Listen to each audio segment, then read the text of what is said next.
avoid your fasting, scholars say, are 7. So memorize them, and then you don't have to worry about anything else, because now you know that these 7 nullifies your fasting, nullify your fasting, so anything else does not. First of all, eating and drinking. So eating and drinking, anything that goes into your stomach,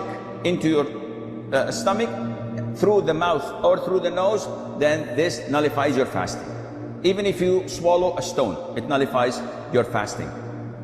Secondly, whatever takes the role of food and drink, such as the IV, if you have Glucose, for example, that you can live for 3-4 days without eating and drinking, just because of this IV is going into your veins. So this nullifies your fasting.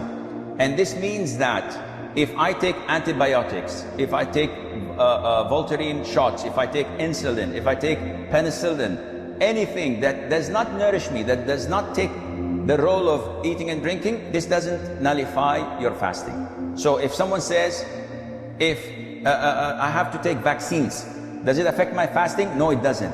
I have to extract a tooth, and the doctor gives me or anesthesia, does it affect my fasting? The answer is no.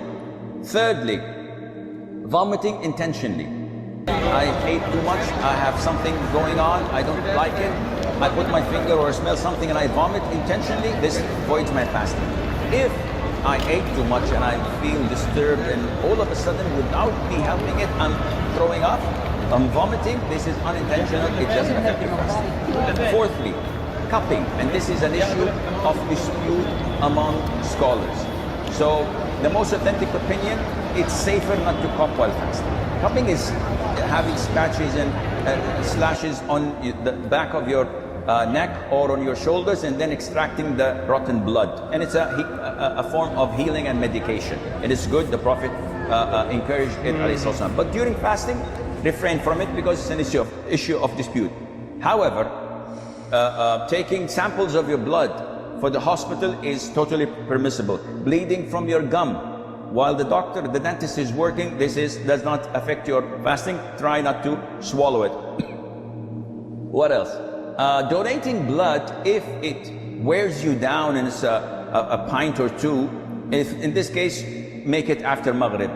And if you don't have the possibility to make it after Maghrib, then do it and make up for that day. Fifthly, ejaculation. Any person ejaculating while he's awake, of course, because this is different than nocturnal emission. What you suffer or what you have of what they call wet dreams when you ejaculate while sleeping, this doesn't affect your fasting at all. But if you do it intentionally while awake, by looking at something or thinking or masturbating, this nullifies your fasting. Sixth is intercourse, and this is the highest of all. And we spoke about the expiation in the beginning. Seventh is the blood of menses or postnatal bleeding. These two, if they exist, then the fast is void, even if it's seconds before the adhan of the Maghrib. Now, if you look at toothpaste and look at these 7 categories,